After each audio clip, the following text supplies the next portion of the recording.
A very good evening to you. Thanks for joining us today on the show. It promises to be exciting as always. I'm Yemi Adebayo. Well, of course, it's still the season of the African Cup of Nations. It appears to be going well for the Super Eagles of Nigeria. We'll be talking about the Nations Cup, and also we'll try to fill you in with what is happening, of course, in the English Premier League. That will be what we'll be doing on the show for most part of the show tonight. It's a two-man show. My colleague Austin Okonakpan is suited and ready. And of course, we're taking you on a ride across the money-spinning world of sports. All the greetings to you, Yemi, and of course, everyone joining us in our exciting, money-spinning, exciting world of sports. Yemi, so much is going on, particularly with the Africa Cup of Nations. I hear that Angola, they are coming all out for the Super Eagles of Nigeria. Nigeria, on the other hand, is willing to make history in Côte d'Ivoire. So that makes it a crunch encounter when Nigeria will take on the Palancas Negras of Angola. I'm looking forward to that one, to see the sort of character Jose Pizarro and his team will display when they take on Angola. You talked about the English Premier League action in that one. We'll talk about it. There's also so much happening as regards tennis worldwide. Andy Murray is in the news also. I tell you, I mean, each time I look at our world of sports, so much is going on. I don't even know where we can start from. All right, but surely we can start by introducing Shola Rogers, an on-air personality, a sports analyst, wearing a cap that has many feathers. Shola, thank you for joining us on the show tonight. Thanks for inviting me. It's always a pleasure to be here. All right, before we go any further, this is what we're going to do. We're going to pause, take a breather, and of course, when you see us on the other side, we'll be talking about the African Cup of Nations.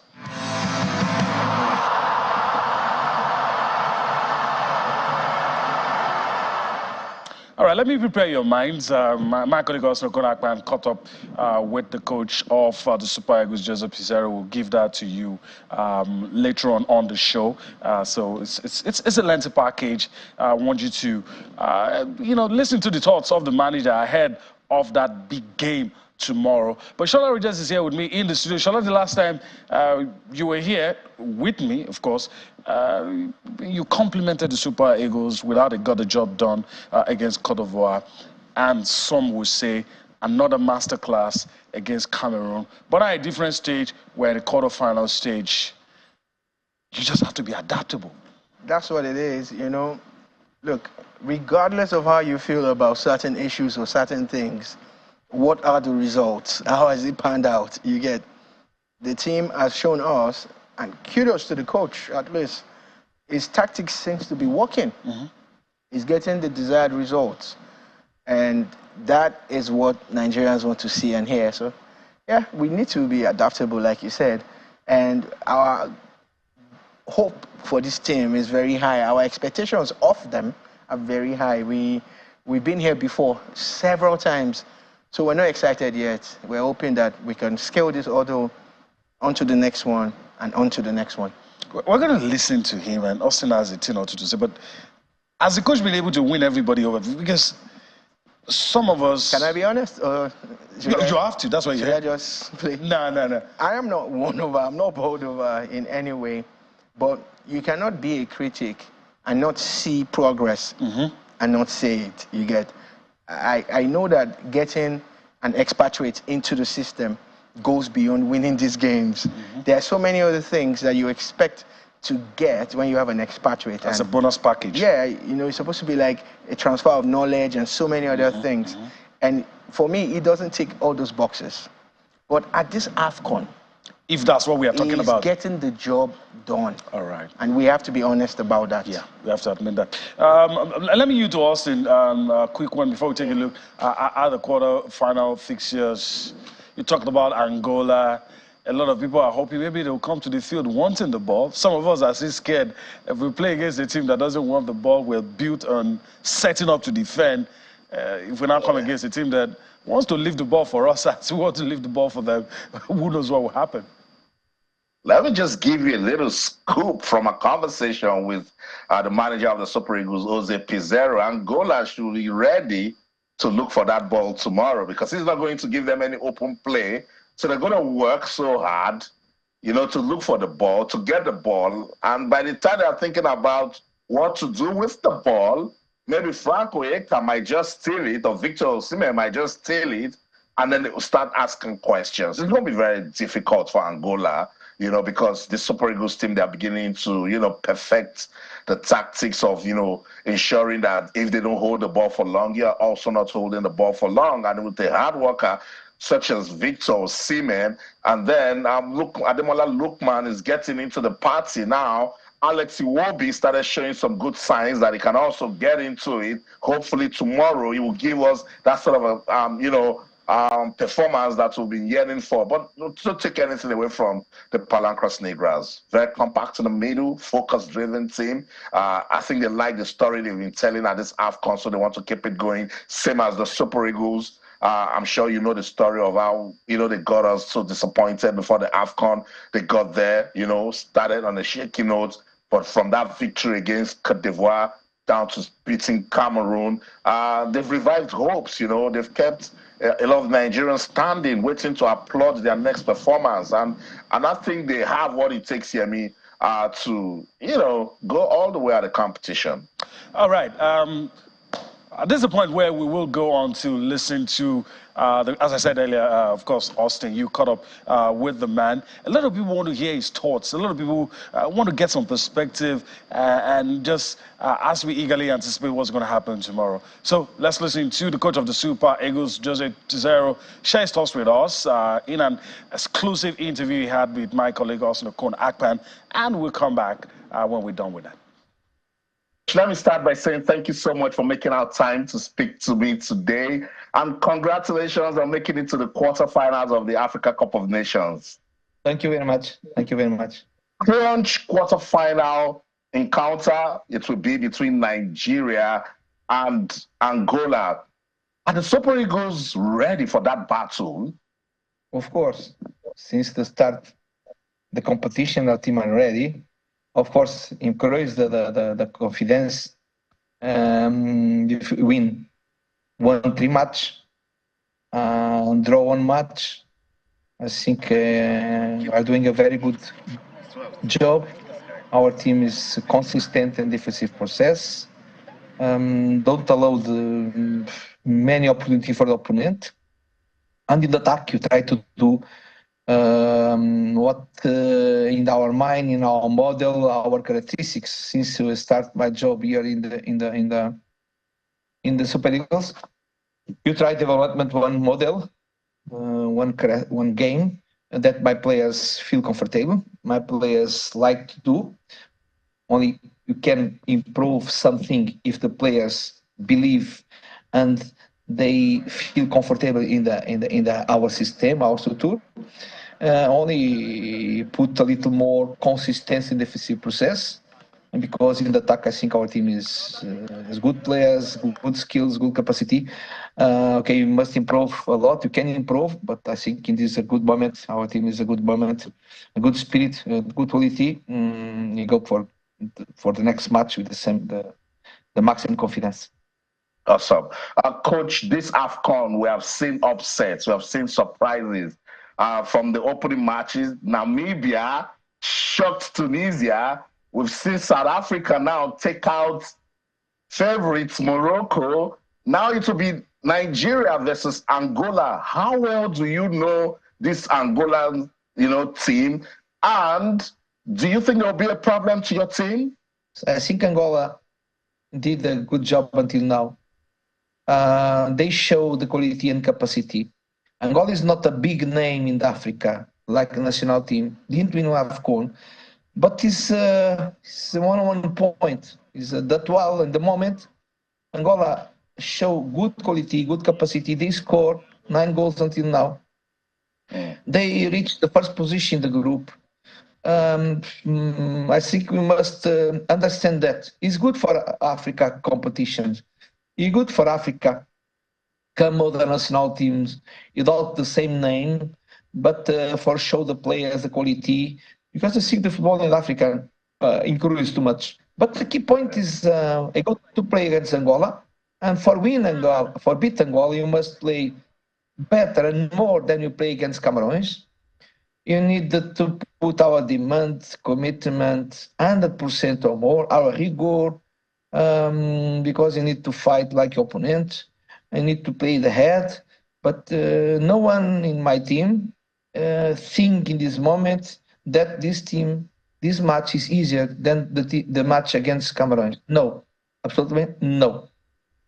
I like that mentality because football pundits are now saying Nigeria is the biggest team at the moment at the AFCON. Cameroon is out. Morocco out. Senegal, defending champions, out. Coach, do you agree with them? And does that put you and the team under pressure because now everyone expects Nigeria to go on to win? But the pressure come with us since the first moment I arrived here in Nigeria. Nigeria wasn't one nationality with story. And one national team represents one country, one big country, 250 million Nigerian people. Represent many people like too much football, and they need one victory. They need happiness. They need something well, because they support a lot Super Eagles. And my players and me and the staff know that. But if we have more people for help us, at the same time, we have more people for pressure us and put stress in those. If some player cannot play with the pressure, cannot play in Super Eagles, our national team is different to others. Our shirt is heavy, because my players know what is happening in the country. They read the social media, but they know what is happening. That guys wants too much our team win. That game against Cameroon was a physical one. What's the state of goalkeeper Stanley Wabali and other players in the team? The team did a good game, very good game against Cameroons, because you fight like them, and at the same time you use our head and our organization. Stanley injured, but he's recovering, and today I go if he's available or not for play tomorrow. And other players, are they doing great? Yes, case the injury in this moment, Bright some pain, Ahmed some pain, but I think will be ready for match tomorrow. The other players, okay, you play this some mobility, some what, but I think you support well this atmosphere. Our players, of course, you play in 2027. I think enough time for recover. He did a nice recover. He did training in the practice, the players for improve some points. Normally, every time when coach is our obligation after match, see the match and check, evaluate, and create videos for our players see.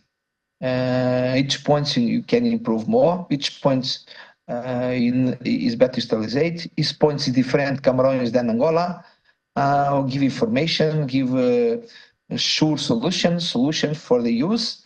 For our team beat Angola. I want to say one time more is tough match, hard match, difficult match, but you want to win, of course. And this team, coach, they keep growing match after match. What's responsible for this display of mental strength that we're seeing in your team? These guys must show the mental power, because you won one match.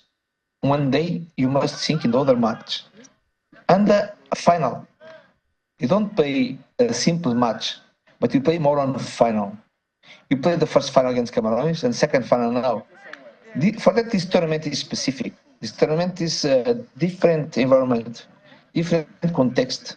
Because after group phase, you play final every day. It's not habit. One team play final every day. when you do one tournament with 30 games or 34 or 36 or 38, no one time you feel this match like a final, because you can win, can lose, can draw, but keep the league, keep the tournament. Here, no. Finish the first phase. If you win, stay. If you lose, go. Like next match. You play more on one final against Angola. But okay, but you want to play more to final. For that, you need to put maximum focus, demand and commitment. At the same time, put in the mind, play the happiness, enjoy the game, look for the ball, don't hide the game, try to do your best with the happiness. Don't take care about the mistakes. Don't take care about the errors.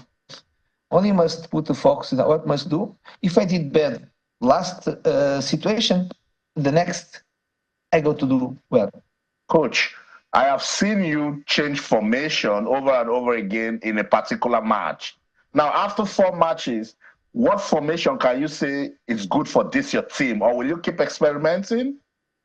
I don't say like many coaches say it.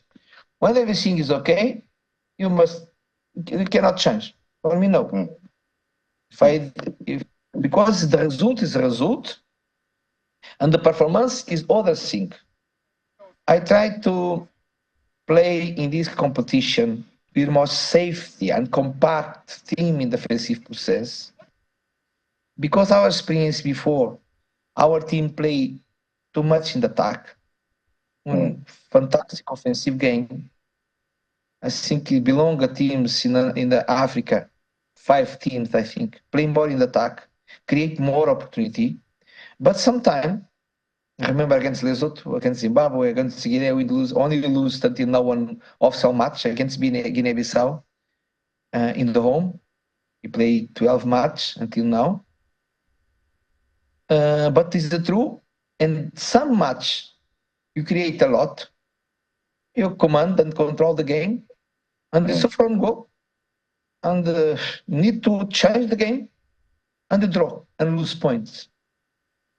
Okay, if happened that, I was thinking, okay, it's better create one system, one structure, for keep more consistency in the offensive process, and the same way you want to play in the attack like you play every time. Is one conclusion. Other conclusion, when I evaluate this competition, is a short competition, an hard and tough competition, and I evaluate that this competition need the teams consistent. Yeah. Need teams to score, but important, don't see balls. For don't open the game, because when you open the game, it's not easy. You command the game. Here, there are many teams with very good players in counter-attack, strong, fast. Some players like to play that game, open game. And I choose for us, I don't want to play this open game.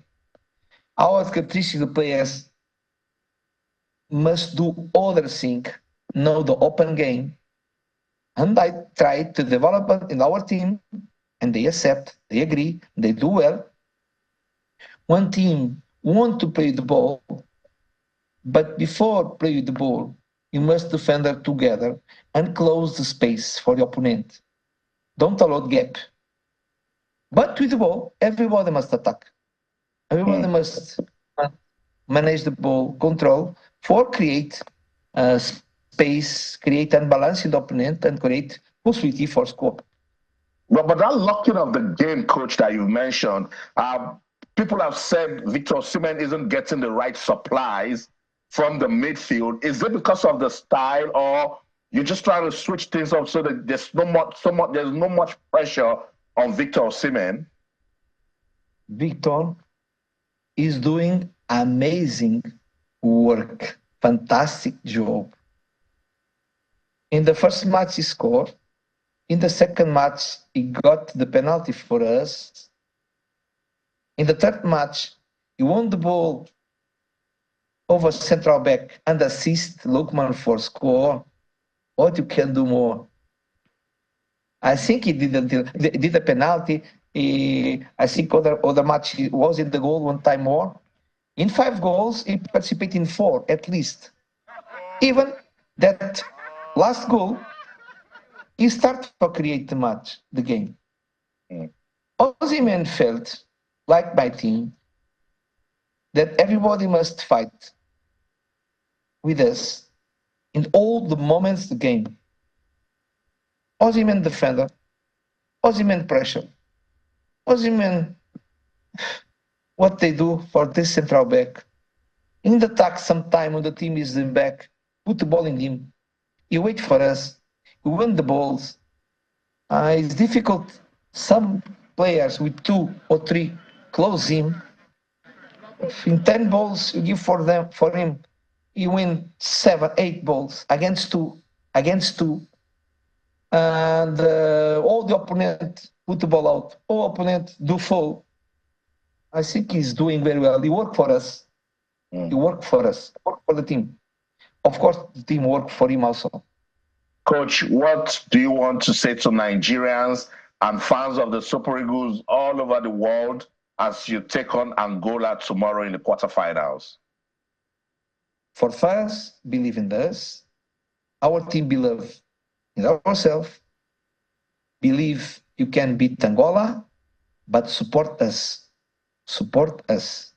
Pray for us and support us. I'm sure they will do just that. I must say thank you so much, Coach Jose Pizarro, for your time today. Thank you for speaking to us. And best wishes to you and your team. I hope to speak to you when you get to the final and lift the trophy. I wish also. I hope. Awesome. Thank you so much, Coach. Thank you so much. All right. Take care. Bye.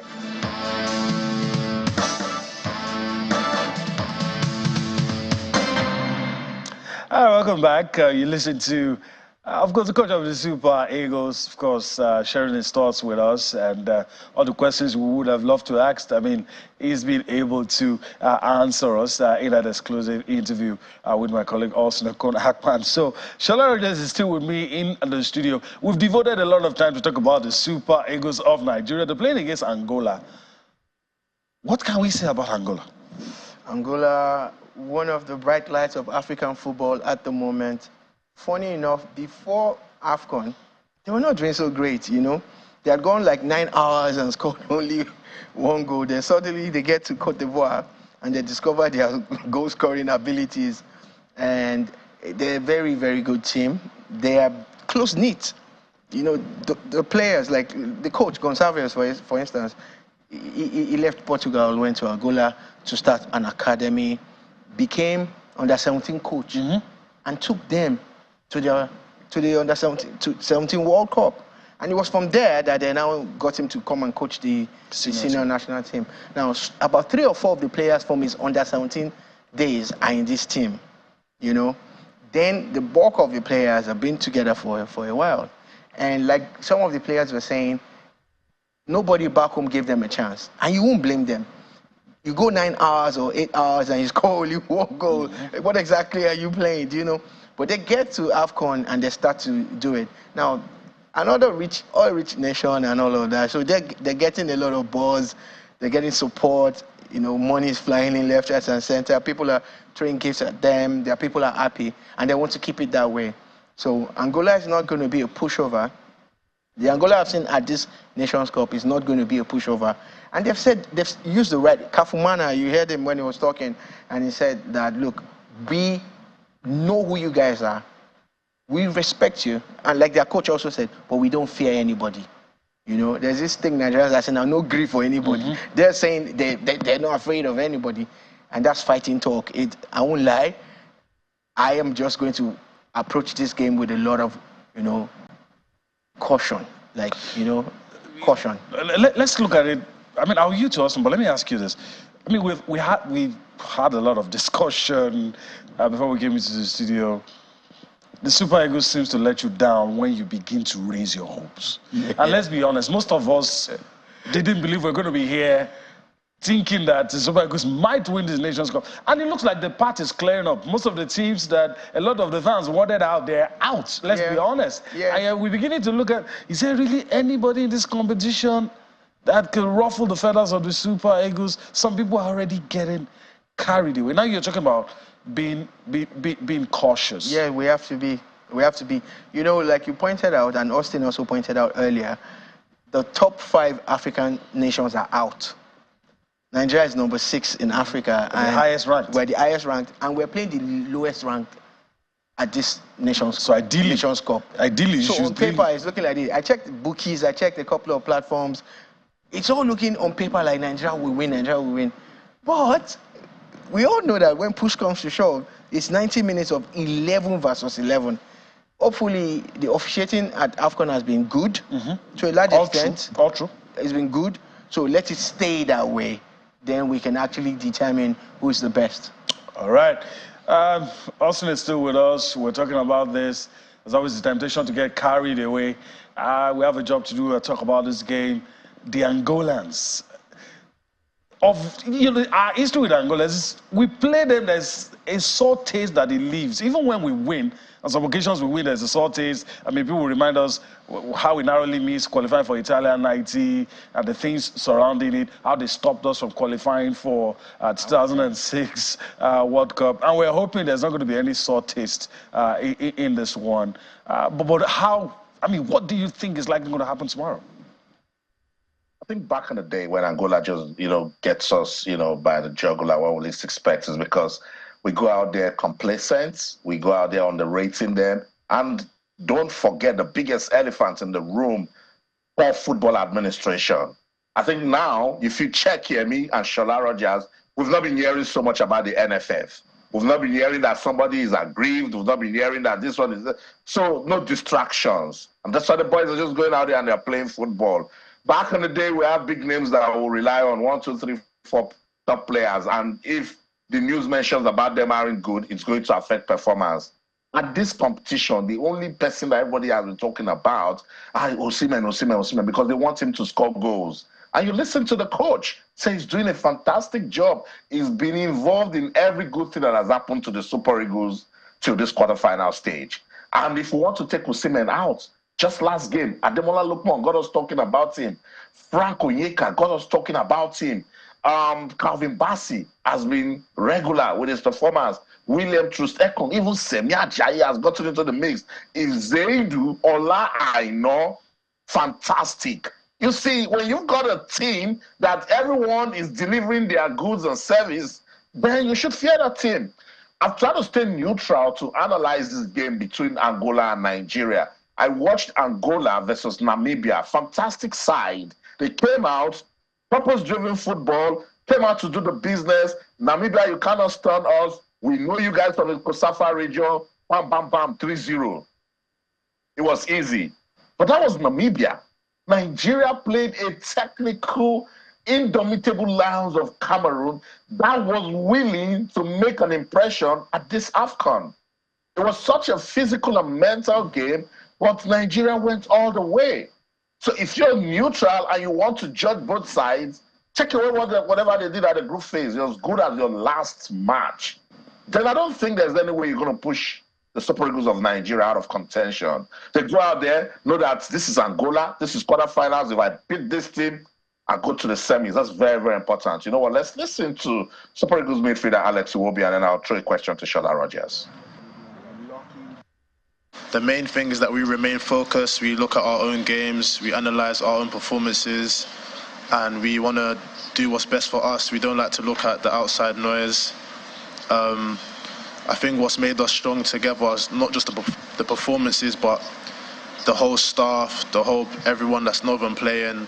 It's like one big family, and that's what's given us the strength to get to where we are. So if we continue to do so, I'm sure that we can achieve greatness and create history. Like the coach said, I trust my team.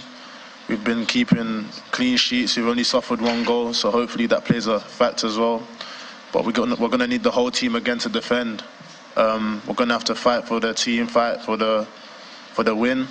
It's not going to be easy. Like, they've been scoring a lot of goals, but I have confidence in my team that we'll be able to withstand any pressure that they put on us. Whether it's me creating or not, there's always going to be a lot of other quality players that can do the job. So I'm trying to do my job for the team, and like I said, anything to help the team win, that's what I'm here to do.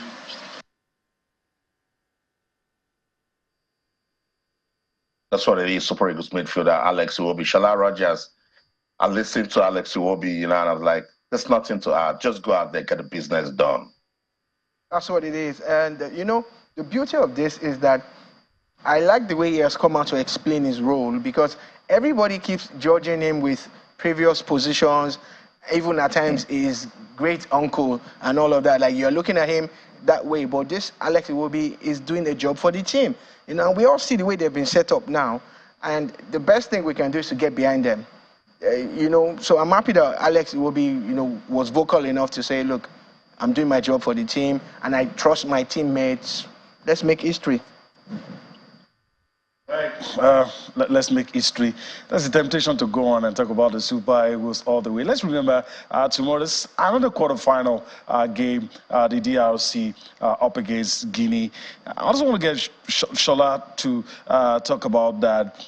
DRC has shown great in this tournament. I think they've gotten a red card in one of the games, still able to get results. I think they had 3 draws. They haven't won a game. Like in regulation time. Like, there's the only team that's come this far, and they didn't win a game out and out until the last one, when it was. I mean, they actually faced a team in a similar situation who hasn't won in regulation time in either. But they're playing against Guinea.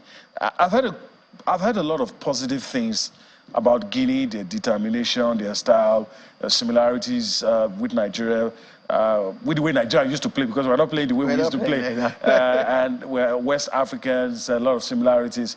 So they're also up against Guinea. What's the matchup going to be like? Guinea. Surely there'll be a lot of physicality. Oh, yes, because these two teams, they know, like, it's knockout football that we're playing now. And we've seen the way Guinea has played so far in this tournament too. I didn't give them a chance to come this far. I actually thought Congo was going to do very well, but somehow they were able to get the number of points they needed to cross and advance into the last 16. So the way it is, it's the kind of game that you are just going to watch as a neutral and pray that, they don't break each other's legs or whatever, because I'm expecting a lot of grit, like you said. I'm expecting a lot of physicality at each other in this game. And a part of me is tilting towards Guinea. I don't know. Something just tells me that they might just have... They've had more goals. Yeah. They've won games. As against our guys that have just been grinding out results. Just doing whatever. And you can't continue to grind out results, especially when he's at knockout stage now.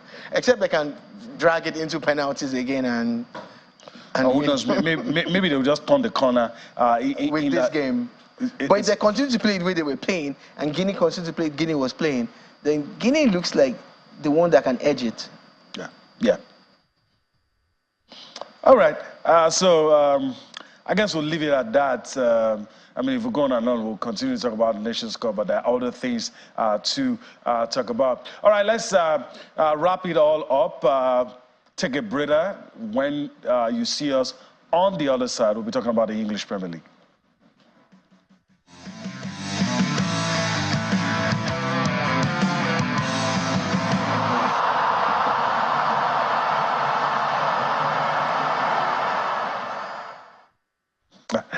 All right. I mentioned the English Premier League, and I'm laughing. I mean, this is not to make anybody feel... I mean, back in the day, if you say Liverpool, Chelsea, I mean, everywhere is going to be buzzing. Nowadays, a lot of Chelsea fans don't even want to watch their own games.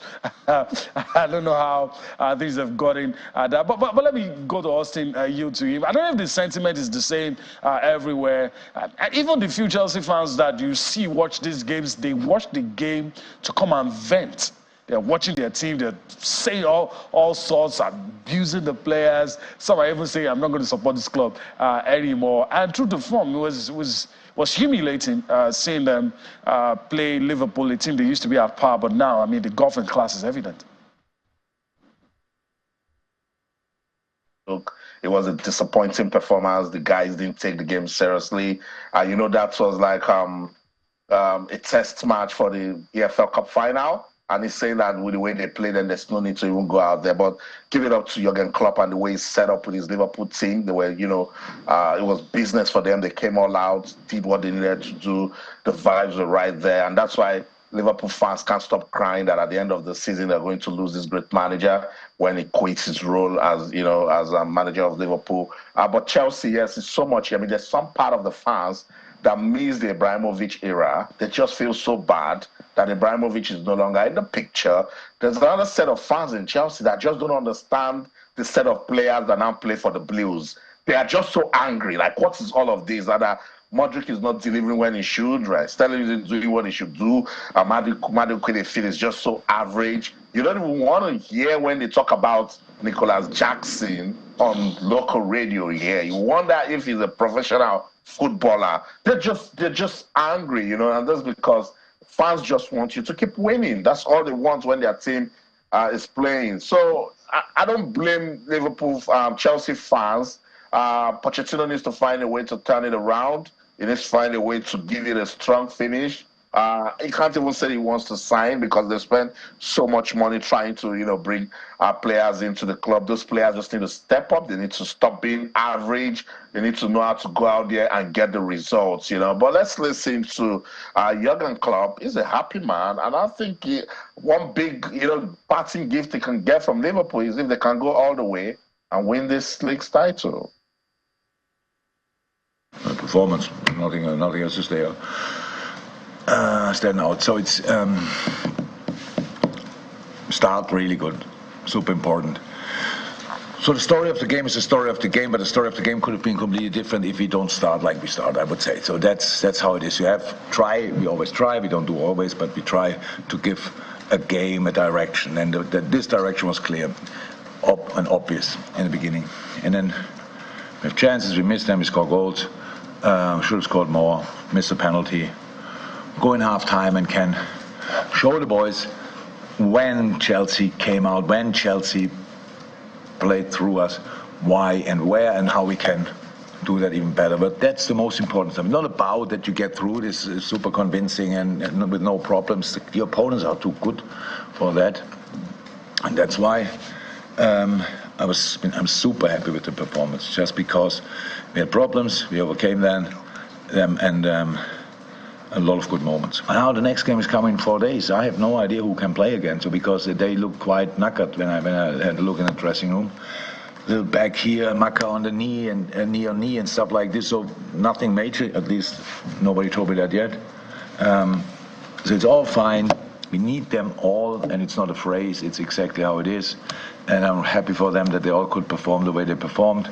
The next massive game is coming up already at Arsenal, and yeah, let's recover and go again. But being honest, we didn't perform in the way that we wanted to perform. They were better than us from the first action during 90 minutes. I think it's this type of game that you need to say, well done, Liverpool.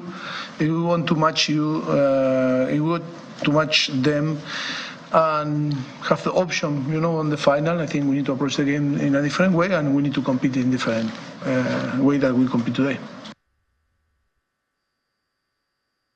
So that's it. Chelsea manager Mauricio Pochettino just coming out straight to say, look, we didn't do what we should have done, and that's why they got that result. So if I know Yami want to get into the Manchester City conversation, but I'd like Shalara just to jump on this Chelsea conversation.